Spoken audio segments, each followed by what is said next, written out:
अरे भाग्यवान, मेरे जूते कहाँ रखे हैं? मुझे बाहर जाने में देर हो रही है।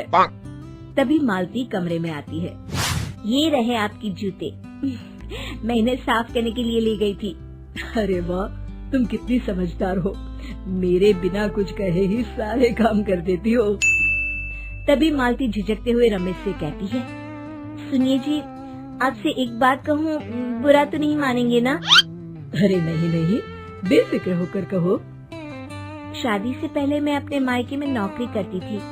मैं चाहती हूँ कि अब मैं फिर से नौकरी करना शुरू कर दूँ। वैसे भी सारा दिन घर में बोर हो जाती हूँ।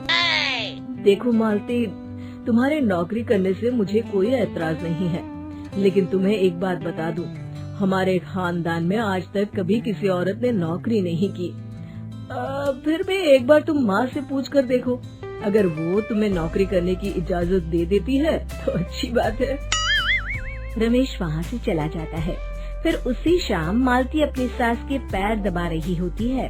तभी उसकी सास मालती से कहती है, अरे क्या बात है बहू, आज तो ठीक तरह से मेरे पैर नहीं दबा रही। किसी ख्याल में खोई पड़ी है क्या? मैं भी तो जानूं आखिर बात क्या है। दरअसल वो माँ जी। अरे हाँ हाँ बोलो, इतना सोच क्यों रही हो?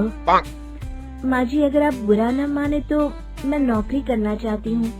घर के काम करने के बाद मेरे पास काफी वक्त बच जाता है। मालती की ये बात सुनकर उसकी सास गुस्से में कहती है, अरे बहू, तेरी तबीयत तो ठीक है ना? आज ये कैसी बहकी बातें कर रही है? भला हमारे खानदान में आज तक कभी किसी औरत ने नौकरी की है जो तू नौकरी करने की बात कर रही है, हैं? अरे बहू, तू क्या रिश्तेदारी में हमारी नाक कटाना चाहती है?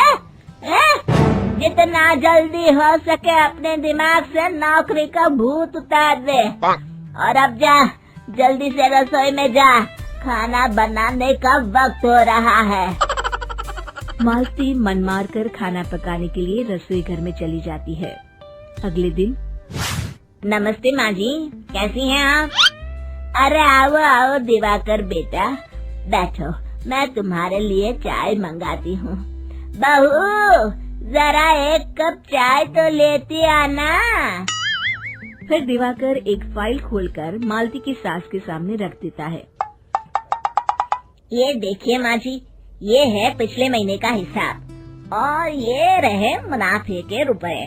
एक बार हिसाब देख लीजिए और इन कागजों पर अपने दस्तखत कर दीजिए। अरे दिवाकर बेटा, मैंने भला आज तक कभी तेरा हिसाब देखा है जो अब देखूंगी? ला बता, कहाँ दस्तखत करूं? तभी मालती चाय लेकर वहाँ आ जाती है और अपनी सास को बिना कागजातों को पढ़े इस तरह लापरवाही से दस्तखत करते हुए देखकर हैरान रह जाती है। अच्छा माँ जी, अब मैं चलता हूँ, फैक्ट्री में बहुत काम है। फिर दिवाकर वहाँ से चला जाता है। कुछ दिनों बाद मालती बाजार में कुछ सामान खरीद रही होती है। तभी एक बूढ़ा आदमी उसे आवाज देता है, अरे मालती बेटी, कैसी हो? मुझे पहचाना? मैं तुम्हारी कंपनी में मुनीम का काम करता हूँ। हाँ चाचा जी, मैं आपको बिल्कुल पहचानती हूँ। कहिए, कैसे हैं आप? मैं तो ठीक हूँ। कंपनी में कुछ भी ठीक नहीं चल रहा, यहाँ तक कि हमें ठीक वक्त पर तनख्वाह भी नहीं मिलती।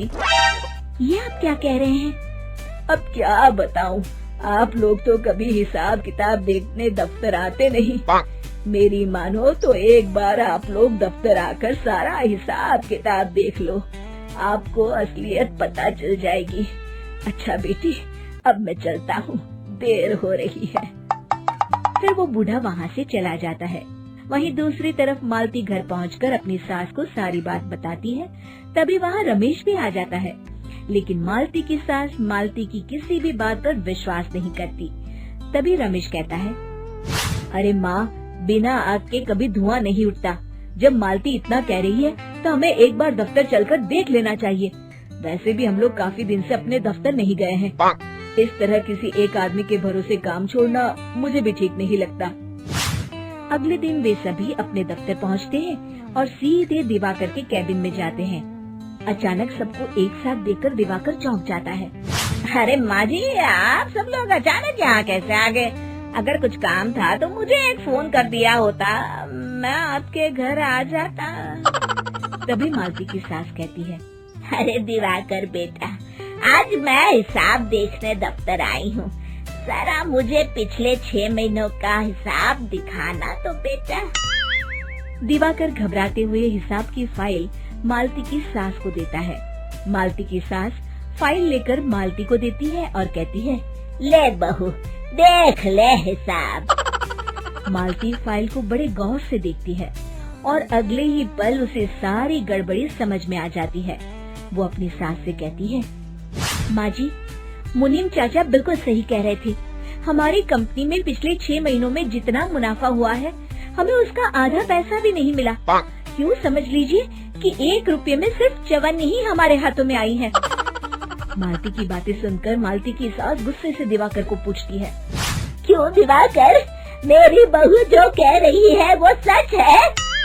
दिवाकर समझ जाता है आज उसका भांडा फूट चुका है।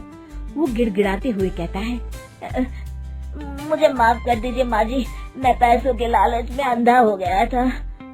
अरे वाह दिवाकर, तू तो एक नंबर का चोर निकला। इतने दिनों से मैं तुझ पर आंख बंद करके भरोसा करती रही और तू मुझे ही चुना लगाता रहा। अभी के अभी निकल यहाँ से और दोबारा अपनी शक्ल मत दिखाना। दिवाकर वहाँ से भाग जाता है। मालती की सास मालती को शाबाशी देते हुए कहती है, बहू, आज मैं समझ गई कि पढ़ाई लिखाई हमारी जिंदगी में कितनी जरूरी है।